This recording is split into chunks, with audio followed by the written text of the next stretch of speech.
عباده الذين اصطفى أما بعد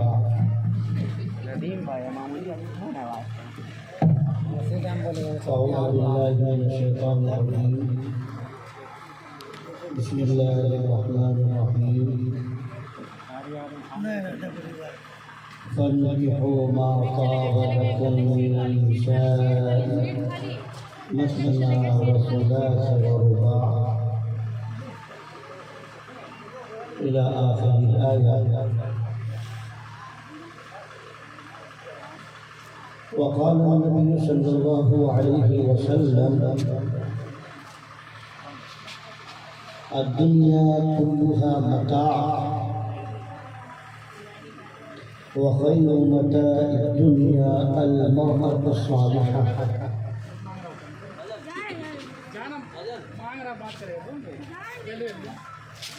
صدق الله العلي العظيم وصدق رسوله النبي الكريم.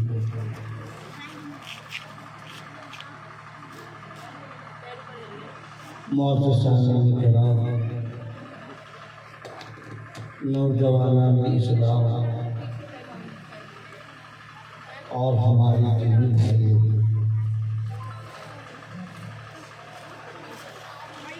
اللہ تبارک و تعالیٰ کا بڑا کرم اور احسان ہے کہ اللہ تبارک و تعالیٰ نے ہمیں اشرف المخلوقات مسجود ملائکہ یعنی کہ انسان بنایا ہے، اور ہماری رہتی دنیا تک کی انسانیت کے رشد و ہدایت کے لیے قرآن جیسی مقدس ترین کتاب نازل فرمائی ہے۔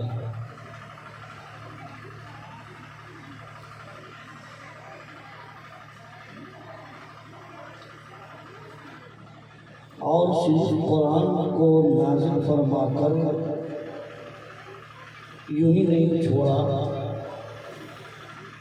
بلکہ اس کی تفسیر اور اس کے اوپر عمل کرنے کے لیے اپنے حبیب سرکار دو عالم صلی اللہ علیہ وسلم کو مبعوث فرمایا۔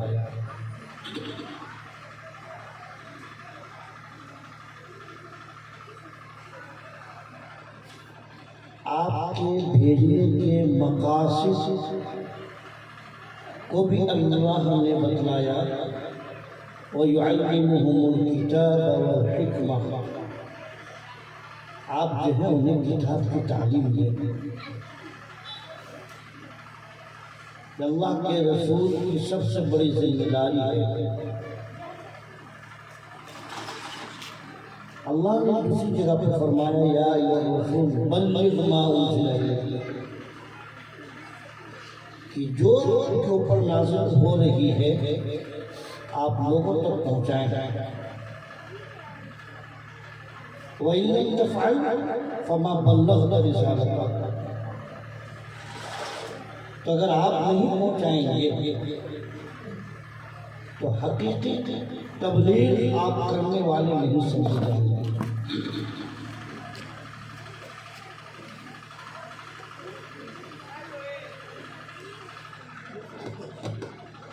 تو قرآن شریف کے اندر اللہ تبارک و تعالیٰ نے ایک جگہ پر احسان بھی جتلایا ہے۔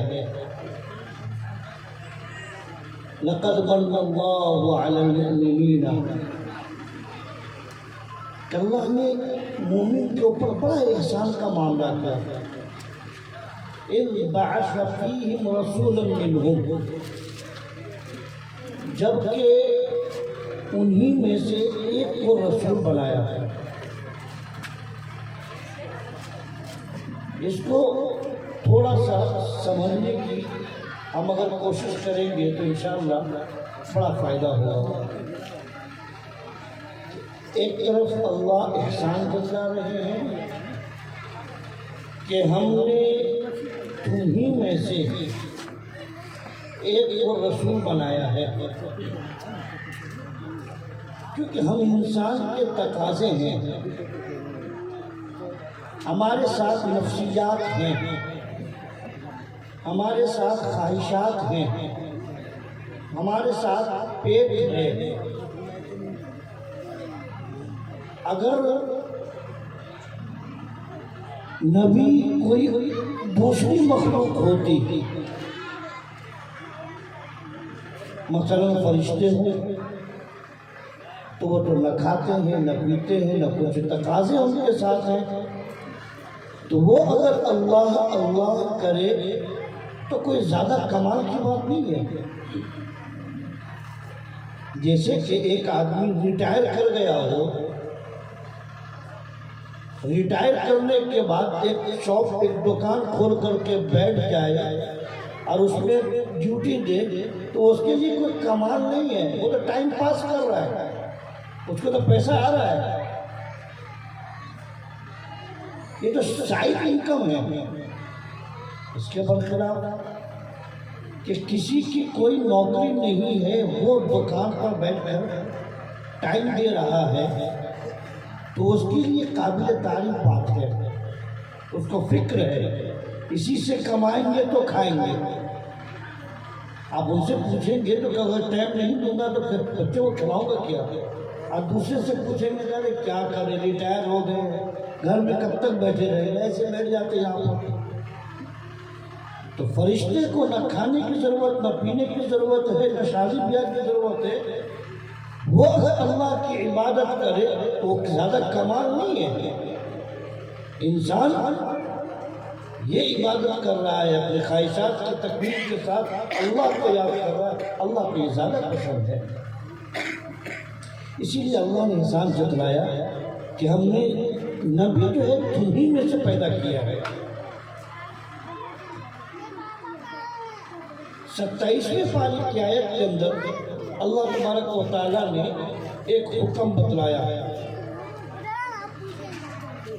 فرمایا کہ وَمَا خَلَقْتُ الْجِنَّ وَالْإِنسَ إِلَّا لِيَعْبُدُونَ، ہم نے جنات اور انسان کو صرف اور صرف اپنی عبادت کے لیے پیدا کیا ہے۔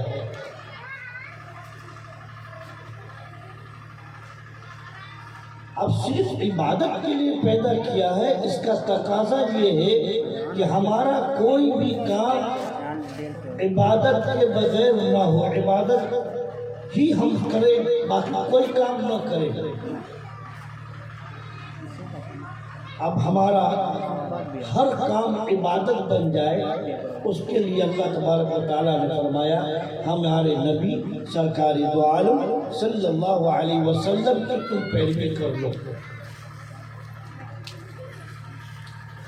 ان کے طریقے سے تم چلو گے، تمہارا چلنا عبادت، ان کے طریقے سے تم کھاؤ گے، تمہارا کھانا عبادت، ان کے طریقے سے آج کے اعتبار سے شادی کرو گے تو یہ شادی بھی عبادت ہے۔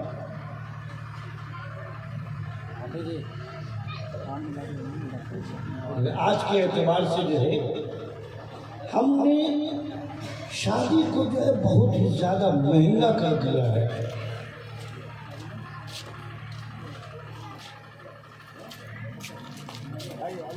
بڑے خوش قسمت ہیں اور بڑے دل کی بات ہے کہ حافظ ندیم صاحب نے زمانے کے رسم و رواج کو پیچھے ڈالا، سماج کے لان تان کو پس پشت ڈال کر کے سنت کے مطابق نکاح کرنے کا ارادہ کیا۔ اللہ تبارک و تعالیٰ خیر و برکت اس کے اندر مقدر فرمائے، یہ بڑی بات ہے۔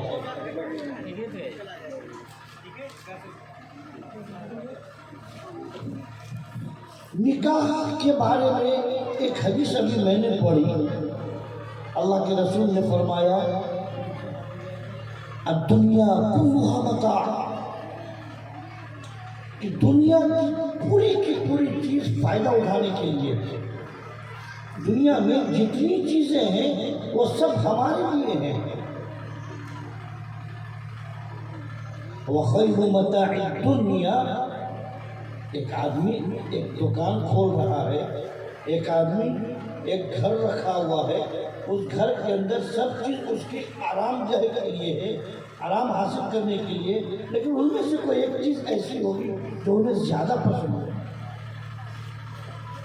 تو پوری دنیا ہمارے فائدے کے لیے ہے، لیکن ان میں سے ایک چیز جس کے بارے میں اللہ کے رسول نے فرمایا وَخَيْرُ مَتَاعِ الدُّنْيَا، کہ دنیا کی سب سے بہترین فائدہ اٹھانے والی اگر کوئی چیز ہے المرأة الصالحہ، نیک صالح لڑکی۔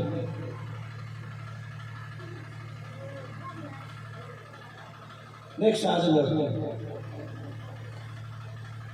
اگر لڑکی کے اندر دینداری ہوگی سماج سدھر جائے گا، عورت کے اندر دینداری ہوگی، ان کے کوکھ سے نبی نہیں، بولیے اب زمانے میں نبی نہیں، اولیاء کرام پیدا ہوں گے، محدثین پیدا ہوں گے۔ اگر لڑکی عورت جو ہے دیندار نہیں ہوگی تو صورت کے اندر ناچنے والے گانے والے پیدا ہوں گے، اللہ معاف کرے جواری اور شرابی پیدا ہوگا۔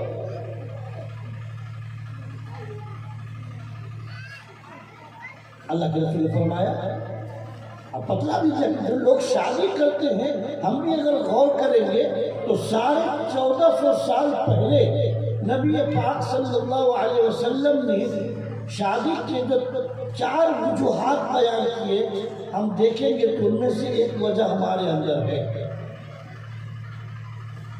اللہ کے رسول سرکار دو عالم صلی اللہ علیہ وسلم نے ارشاد فرمایا کہ زمانہ یہ ہے کہ تنکح المرأة لأربع، ہمارا عام معاشرہ، عام ماحول یہ ہے کہ عورت کے ساتھ جو شادی ہوتی ہے، لڑکیوں کے ساتھ جو شادی کی جاتی ہے 4 وجہوں سے کی جاتی ہے۔ 4 باتوں میں سے کوئی ایک بات اس کے سامنے میں ہوتا ہے۔ اللہ کے رسول نے فرمایا وَلِمَالِهَا،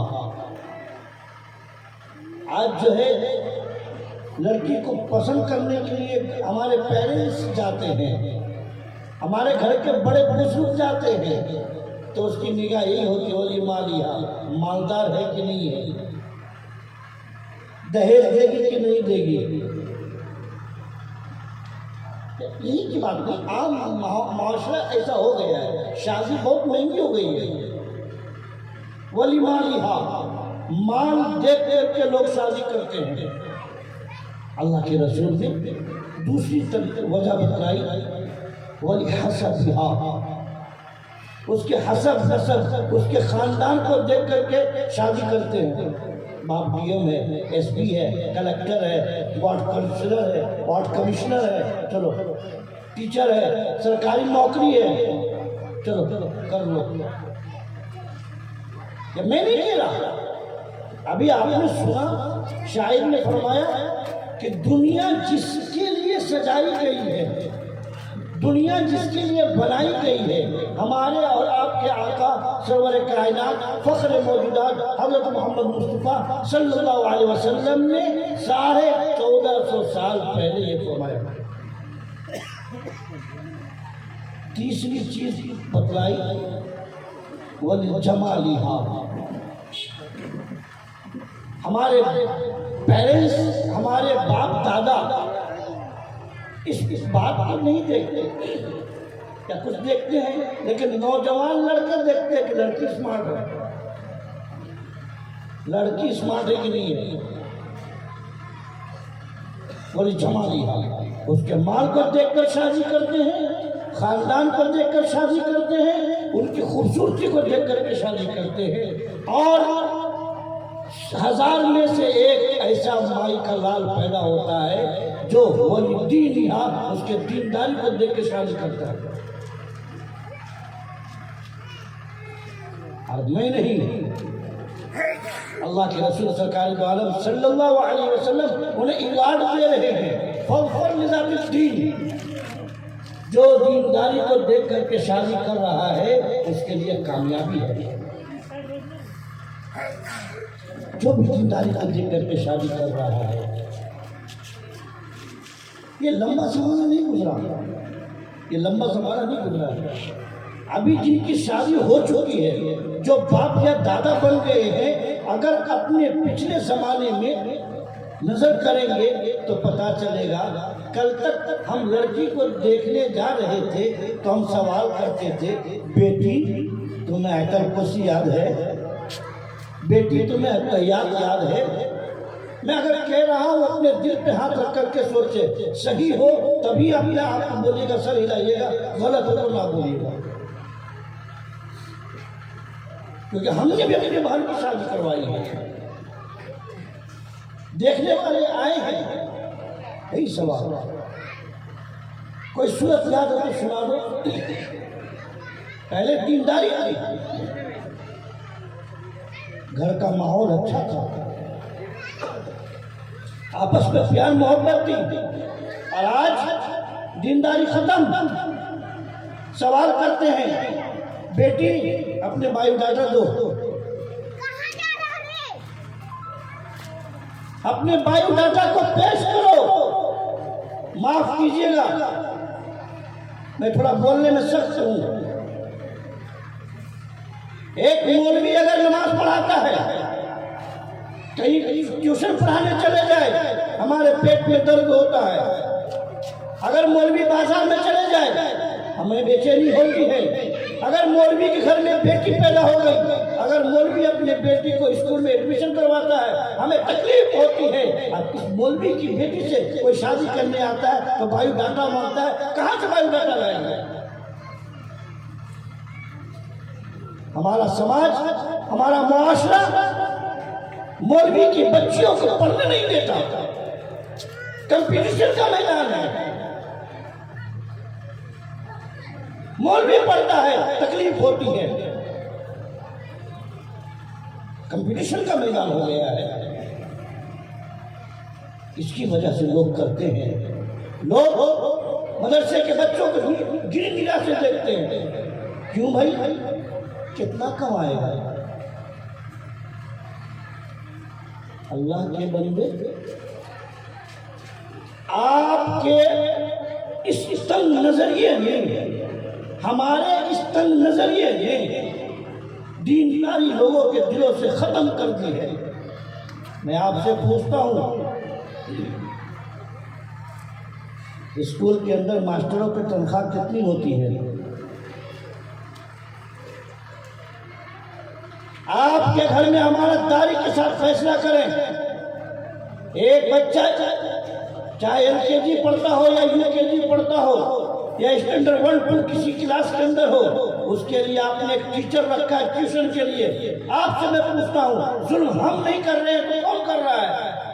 اس بچے کو پڑھانے کے لیے جب ٹیوشن میں ماسٹر آتا ہے 1000 روپے منتھلی دیتے ہیں. اب اسی بچے کو پڑھانے کے لیے ایک مولوی کو بلاتے ہیں 50 روپے دیتے ہیں. یہ ہم ظلم نہیں کر رہے تو کون کر رہا ہے؟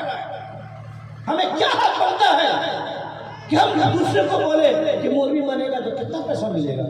پیسہ تو ہم خود نہیں دے رہے. پیسہ خود ہم نہیں دے رہے. معاف کریں گے. آپ کہہ رہے ہیں ہم اپنے بچے کو عالم نہیں بنائیں گے. آپ کہہ رہے ہیں ہم اپنے بچے کو مولوی نہیں بنائیں گے. یہ امامت کرے گا کتنا پیسہ ملے گا؟ میں آپ سے کہتا ہوں، درخواست کرتا ہوں، ایسی بات نہیں ہے کہ امام صاحب نے مجھ سے کوئی بات کہی ہو. ڈائریکٹ بھی کہہ رہا ہوں، ایسی بات نہیں ہے. ایک امام آپ کے محلے کے اندر ہے، آپ ان کی تنخواہ بڑھا دیجیے. اگر آپ کو تکلیف ہے میرا بچہ کم کماتا ہے، ابھی کسی کا بچہ تو امامت کر رہا ہے، آپ اس کو نہیں بڑھائیں گے. اللہ کے رسول نے کہا فخر لذات الدین، جو دینداری کو دیکھ کر کے نکاح کرتا ہے تو اس کے لیے کامیابی ہے. ایک اچھا سا موضوع ابھی رکھا گیا ہے. اس میں کچھ باتیں بھی ایسی ہیں. ابھی لوگ کہتے ہیں، غیروں کی طرف سے سوالات ہوتے ہیں، ٹائم کم ہے، غیروں کی طرف سے سوالات ہوتے ہیں کہ مسلمان لوگ 4 شادیاں کرتے ہیں. یہ چل رہا ہے اور ہم کو اس کا کوئی جواب نہیں معلوم. ہم نے تو دیکھ لیا، مولوی صاحب نے کہہ دیا ہے ہاں 2 3 4 شادی کر سکتے ہو تو کر لو.